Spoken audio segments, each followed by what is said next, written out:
A'udzubillahi minasyaitonirrajim. Bismillahirrahmanirrahim. Assalamualaikum warahmatullahi wabarakatuh.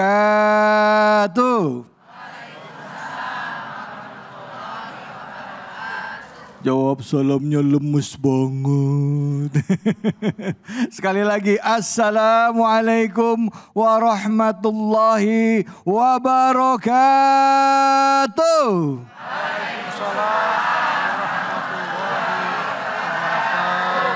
Bu, semangat? Sehat semuanya? Alhamdulillah.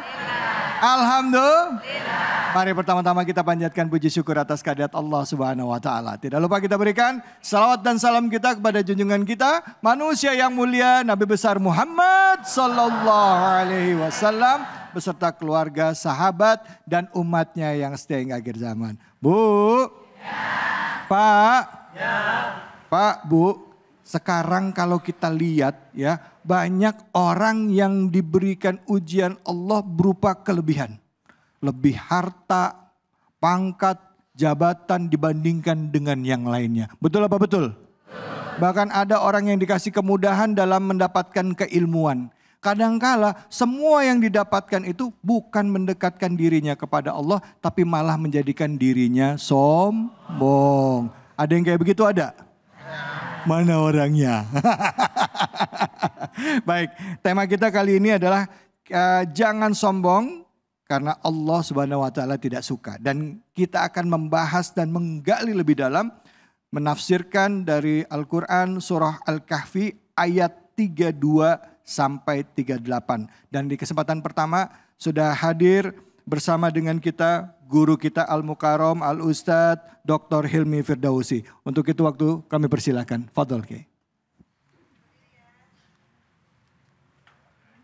Malam-malam ngerujak mangga.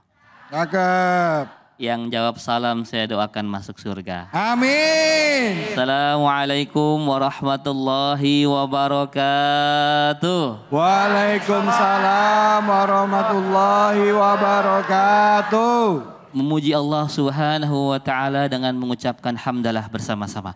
Alhamdulillahi rabbil alamin. Berselawat kepada baginda Nabi dengan mengucapkan Allahumma salli ala Sayyidina Muhammad wa ala ali Sayyidina Muhammad. Alhamdulillah, tema kita hari ini bagus sekali tentang sombong. Ini era sosial media, ini eranya orang-orang sombong. Istilahnya apa tuh? Flexing. Ya? Flexing. Ke pengajian bisa nggak flexing? Bisa.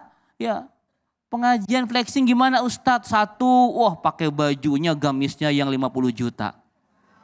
Ada. Saya pernah ngelihat kaget. Ya. Pakai perhiasan. Kebetulan saya ada jamaah di sebuah daerah elit di Jakarta. Itu kalau ngaji seperti pamer showroom mobil. Di parkirannya. Masya Allah. Ya saya sering tegur mereka. Artinya apa? Bahwa kesombongan itu bisa menghinggapi siapa saja. Tadi Ustadz kita ini bilang karena harta, karena jabatan. Betul. Ada 4 macam penyebab sombong. Yang pertama ziyadatul mal. Nambah harta. Nambah harta sombong masuk akal nggak? Masih masuk akal deh. Ya, walaupun nggak boleh. Orang kaya dia sombong, ya lumayan dah. Kaya sombong, kalau miskin sombong keterlaluan tuh. Iya kan? Tapi nggak boleh tetap. Ya nanti kita bahas di surah Al-Kahfi tentang orang kaya. Yang kedua ziyadatul mansib. Bertambah popularitas, bertambah jabatan. Bertambah tahta. Ya, makin berkuasa dia makin sombong. Ya masuk akal nggak? Ya masuk akal juga lah. Yang ketiga ini ziyadatul ilmi. Nambah ilmu. Sombong. Ibu-ibu habis ngaji. Pulang dari Masjid Jami Harapan Jaya. Ngelihat emak-emak yang gak ngaji. Gak ngaji. Beda nih. Ahlul ilmi nih. Emak-emak pengajian nih. Ini bobo neraka kayaknya. Ngaji menuntut ilmu membuat dia sombong. Itu pun Allah gak suka. Yang keempat penyebab sombong tuh ziyadatut ta'ah. Ini bingung nih. Nambah taat tapi nambah sombong. Bisa nggak begitu? Bisa. Contohnya gimana Bu? Ada orang rajin ke masjid. Bapak ada gantian.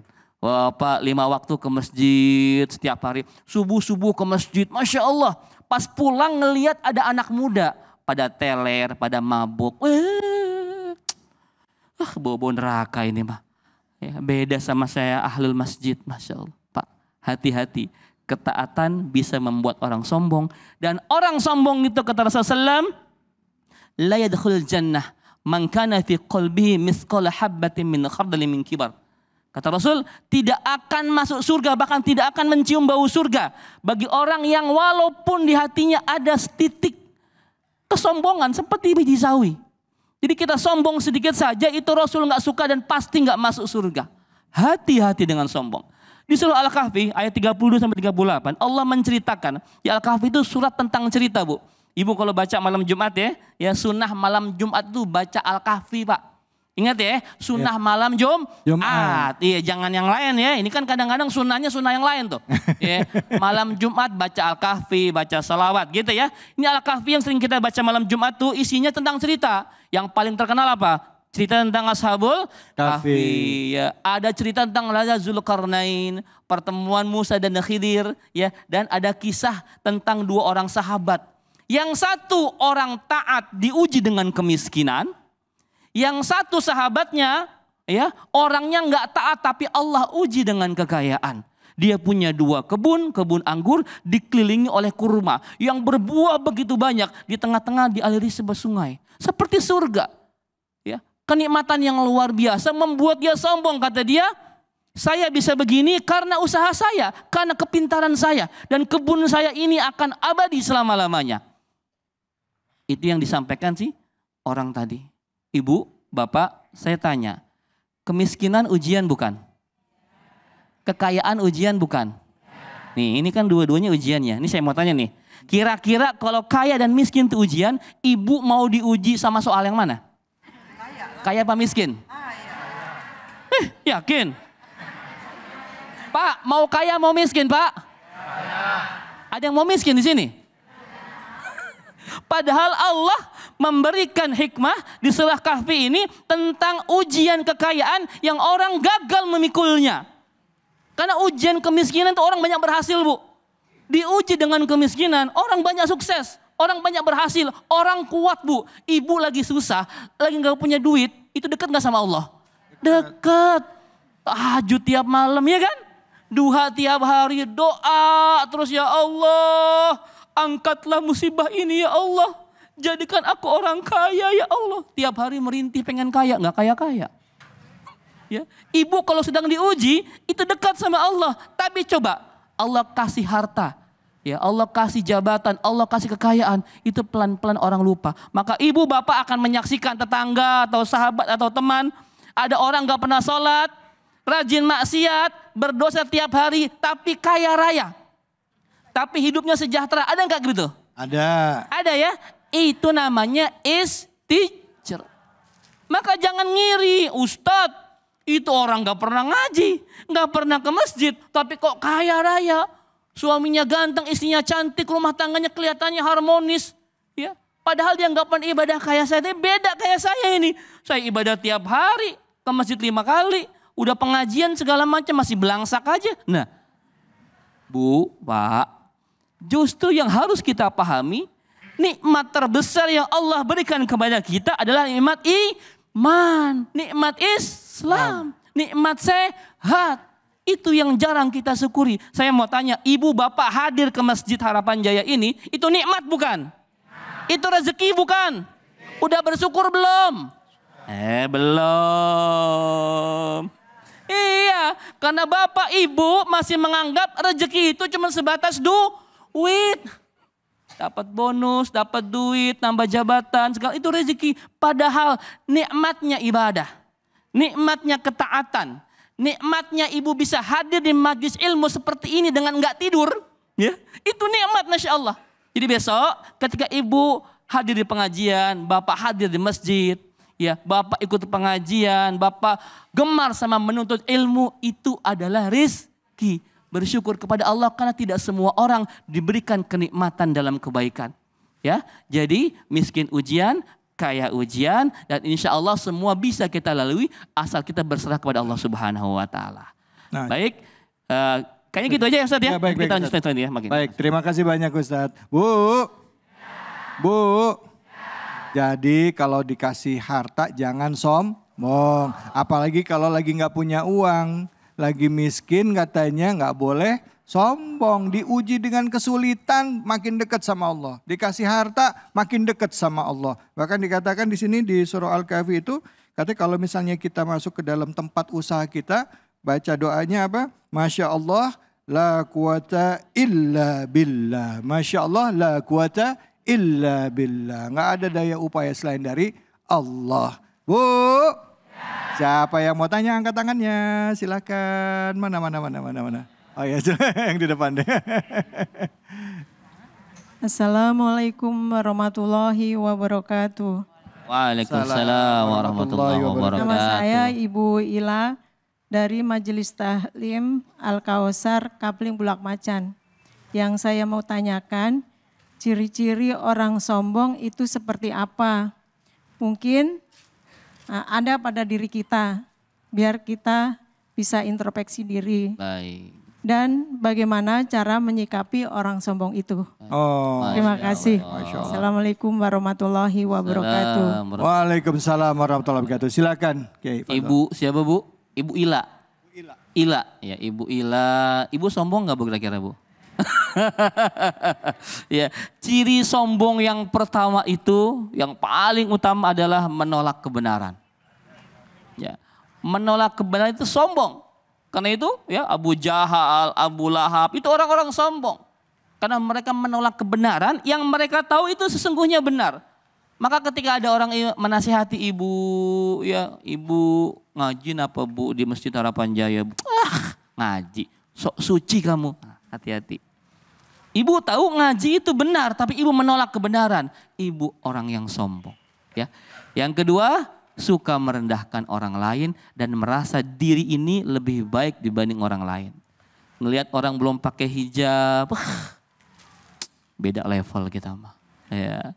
Ngelihat orang yang sedang di luar di mall, hari gini ke mall, ngaji, ke masjid dong. Ya, kita merasa lebih baik dibanding orang lain, itu ciri-ciri sombong. Walaupun cuma terbersit. Mohon maaf ya, ibu jalan ke sini ngelihat teman-teman ibu yang sedang senam zumba, ya, senam apa lagi nggak ngerti saya ya. Dalam hati ibu nggak ngomong tapi ibu memandang. Kita emang beda ya. Hati-hati Bu. Hati-hati, jangan-jangan perasaan walaupun terbersit dalam hati kita itu merendahkan orang lain, kita masuk orang sombong Bu. Kita nggak tahu Bu, jangan-jangan emak-emak yang zumba itu nanti husnul khotimah. Sedangkan ibu yang pengajian di masjid ini, jangan-jangan su'ul khotimah, na'udzubillahi min dzalik. Maka tidak boleh kita menganggap orang lain lebih buruk dibanding kita. Ya, itu ciri besarnya. Walaupun masih banyak ciri-ciri, tapi yang pertama tadi adalah kita menolak kebenaran, kedua menganggap diri kita lebih baik dibanding orang lain. Gitu ya Bu ya. Baik Ustadz, baik terima kasih banyak Ustadz. Ustadz kalau misalnya ini tadi ibu-ibu, kalau bapak-bapak Ustadz biasanya tuh kalau bapak-bapak atau laki-laki ya yang udah ikut ngaji, ketemu sama teman-temannya gitu ya. Itu di dalam grup WhatsApp gitu kan, itu suka adu-aduan ini nih, adu-aduan ilmu. Ilmu dalil. Nah kayak gitu tuh termasuk sombong gak sih Ustadz? Maksudnya kadang-kala kalau udah dibantah, bantah lagi. Ngerasa dirinya tuh kalau dibantah tuh kayak kesinggung gitu jadinya. Akhirnya dia left group. Nah, silakan Ustaz. Hati-hati dengan perdebatan di grup WhatsApp ataupun di mana saja. Ya grup-grup masjid tuh, wah apalagi sekarang zaman AI ya. Iya. Orang itu pinter ayat belum pinter beneran Bu. Karena tinggal ngetik di ChatGPT, di Meta AI, di Gemini segala macam itu keluar semua. Nah yang menjadi masalah sekarang ketika berdebat di sebuah grup, ya akhirnya berbantah-bantahan semua saling mengeluarkan dalil. Padahal niatnya bukan untuk membenarkan atau menasihati, tapi untuk menjatuhkan dan gak mau kalah. Ya, makanya saya tidak pernah merekomendasikan orang untuk berdebat di grup. Ibu kalau ada masalah sama temannya, bapak ada masalah dengan temannya, mending ketemu langsung Pak. Karena orang yang galak di grup WA biasanya itu diem kalau lagi ketemu. Iya kan? Ya, kalau ada masalah jangan dilempar di grup, mendingan ngumpul di masjid. Ngomong di situ, sampaikan baik-baik. Karena kalau ketemu begini, kita bisa ngelihat wajahnya, mimiknya, segala macam. Intinya apa? Jangan ingin menasehati, tapi ingin menjatuhkan. Karena para sahabat itu, para ulama terdahulu itu kalau menasehati tidak mau merendahkan yang dinasehati. Masya Begitu. Allah. Bahkan nasihatinnya aja nggak boleh merendahkan ya. Iya. Nanti tata cara nasihatin juga akan dijelasin sama Ustadz. Tapi nanti sabar. Setelah ini kita akan mendengarkan lagi ya. Kajian kita masih membahas tentang sombong. Apakah ada tanda-tanda sombong dalam diri kita? Jangan kemana-mana, tetap di sini. Di Cahaya Hati Indonesia.